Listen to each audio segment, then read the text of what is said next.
Hi, are you also confused about whether to buy a house or rent it? Isn't it like a long term debate on what to do about this? So, as you know, we at Gullak try to make investment decisions easier for our clients and investors and our audience, whether it be investing in markets or their personal finance decisions. We do a lot of research, and based on that, we have come up with a tool which will help simplify this decision for you, whether you should look at buying a house or really renting a house, because there are so many factors to consider in both these decisions.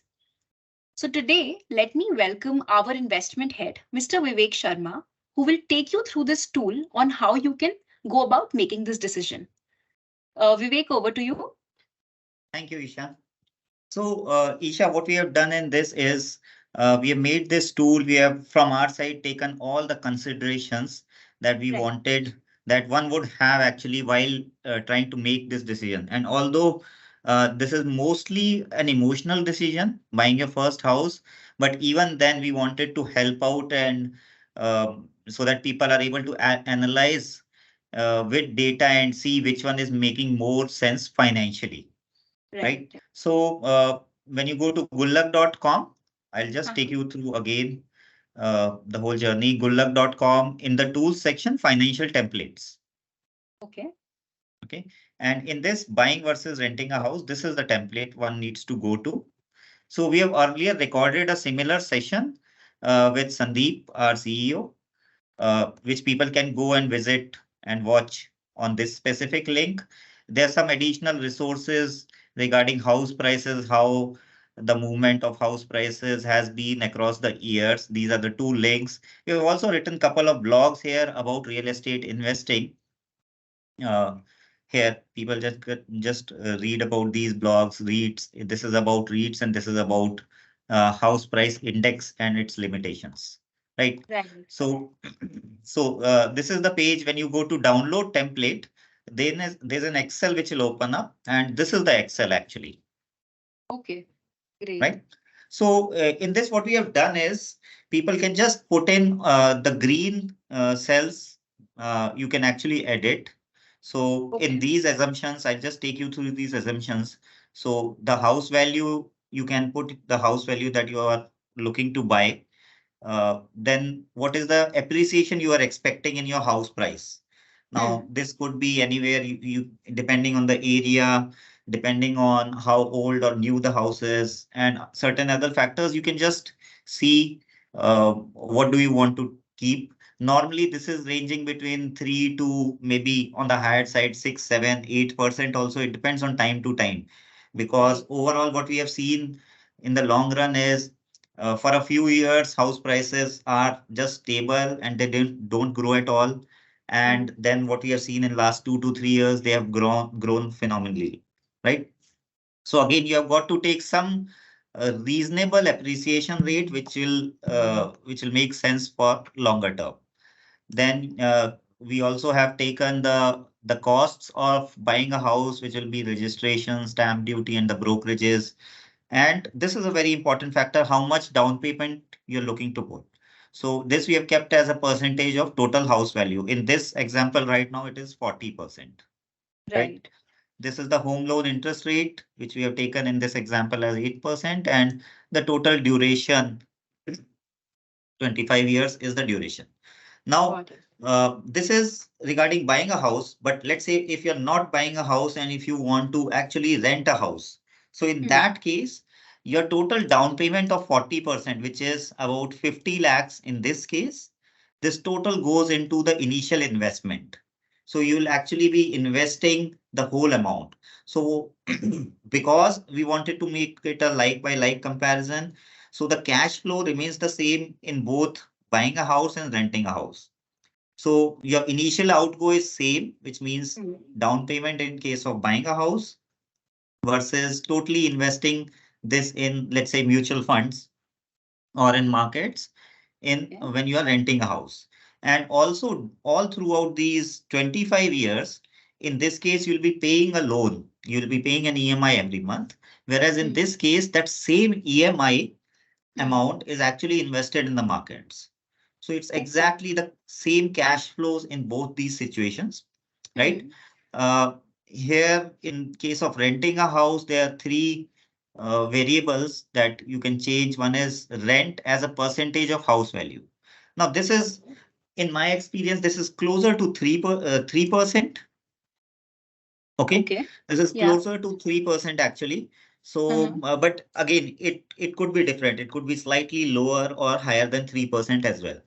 Hmm. Right. Again, rent appreciation, ideally, I would prefer that people keep it same as the house appreciation, but again, this could be slightly more or less than the appreciation that you are expecting in the house, right? So people can change all the green values. Whatever is marked in Exactly. green, they can input based on their assumptions and what area their house is in and what they have heard about the appreciation and the rent increase. Exactly. And this is a very important variable, investment gear. So Hmm.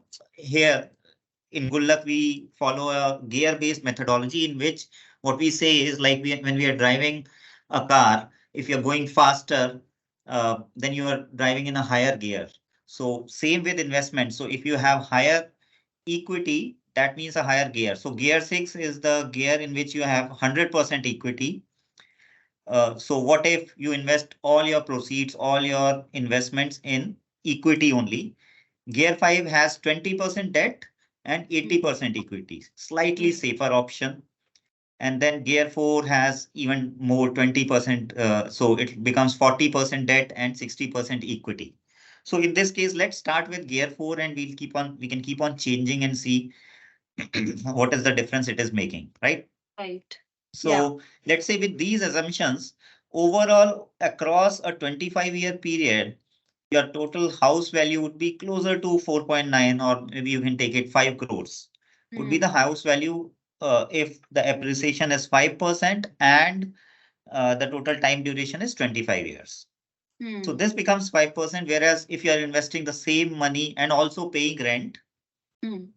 in this case, your total investment or the portfolio value would be around 8 crores here, right? Wow. So we can actually calculate and see what is the difference in terms of percentage it is making, right? Right. So this as a percentage difference, it is Wow. uh, yeah. So around 67% higher in this specific case. Now, these are the variables, and actually, because this is a 25-year period, these variables, even a small change in these variables can make a very big difference in this overall Hmm. net values and the percentage difference. So let's say instead of 5%, which you had assumed, if Hmm. your appreciation is, let's say, let's decrease it by 1%, so 4%, right? So in that case, the difference becomes, I think in the previous case, it was about 65% or so. Now it has become more than 100%, Wow. right? A small 1% change, whereas now we increase it from 5% to 6%. So in that case, again, this becomes uh, about 36%. And we can actually change and see Okay. what is the rent appreciation percentage in which Huh. both these values are similar. So let's see at maybe 7.5%. Yeah, Yes. Oh, somehow exactly. at 7.5%, it's exact same number. Yeah. So I think this is the number which you will need, seven and a Hmm. half percent, based on these other assumptions that both these cases are financially at least the same, Hmm. right? So now Wow. let's change it back again to maybe 4 or 5% only. Hmm. Another thing is, I think the down payment. Right. Here we have assumed 40%, but if we, let's say, reduce the down payment, I think the banks uh, minimum, I think you'll need to make 20% down payment. So let's use that right now. So Okay. in case of 20%, this difference was 67%. This has decreased to 53%, right? Okay. So this Interesting. becomes slightly beneficial if you are Hmm. putting in uh, less down payment, Understood. And right? the interest we are paying on our uh, loan every year, the Yeah, EMI, we have also considered the tax benefits. I see there is a exactly. line for We have that. considered the tax benefits. So while paying the interest on a home loan, you get certain tax benefits. We have taken that into Hmm. account in these calculations. Yes. Interesting. Okay. Okay. Great. Another thing, maybe what we can see is this is a 60-40 portfolio, which is slightly safer. So Hmm. people who are more aggressive, and if they, although we would never suggest that, but if they want to put everything into a gear 6, which is 100% equity only portfolio, Hmm. so in that case, the investment returns, these are very conservative estimates of 11.2%. So in Right. that case, how does this change actually? So we can see this is right now 66% of difference between these two, whereas in Gear 4 it was 53%. So that is Right. the kind of difference, roughly 10% or so is the difference this Gear 4 to Gear 6 is making in this case. Yeah, because it Yeah, basically tells if you're putting more to equity, your chances of returns are higher. And that's higher. the reason Yeah, I think renting exactly, would make more exactly. sense. So it depends on what you Again, do with the amount you are saving, that you are not giving out as a loan, depends on what you do. Whether you put it in an FD, the return will be even lower. If it's yeah, 100% exactly. equity, it will be even higher. Yeah. Got it. So I think these are very big uh, differentiators, these numbers, because overall the Hmm. period is also 25 years. So these Yeah. small things like appreciation in this, how much of a difference this is making, or the down payment you are making, all of Hmm. these, and even the interest rates. Actually, what we have assumed here is the 8% interest rate is fixed for 20 years, which is Yeah. never the case, right? Yeah. So these, if interest rates, we are in a low interest rate regime again. Right now, interest rates have obviously increased, but again, this would, I think we can, maybe we can change. So right now we have taken it as 8%, right? So if we change it by 7, let's see. Yeah. Yeah. So if the interest rates are lower, this becomes a better, slightly not better, but at least relatively earlier the difference was about more than 50%. Now the difference is still 36%. So I think overall, if we look at these numbers, the sense I am getting right now is that renting a house is almost always a better decision financially, at least. Yeah.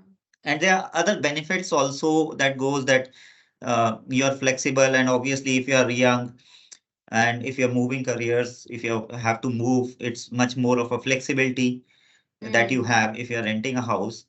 That's So those are the other benefits, but otherwise financially also, I think renting a house is making more sense. Again, it's purely a financial decision, but if you are considering the emotional aspect of it, obviously that will overweigh whatever this tool is suggesting. Yeah, completely makes sense, Vivek. I think this was very insightful, and I hope it also helped the users. And people can, of course, download the same template like you suggested from our website, right? Yeah, and I would really encourage everyone to download this, try it out, and see whether it's making sense or not. And also, if you have any other suggestions of improvements in this, please do let us know as well. Awesome. Thank you so much, Vivek. And thanks everyone for listening in.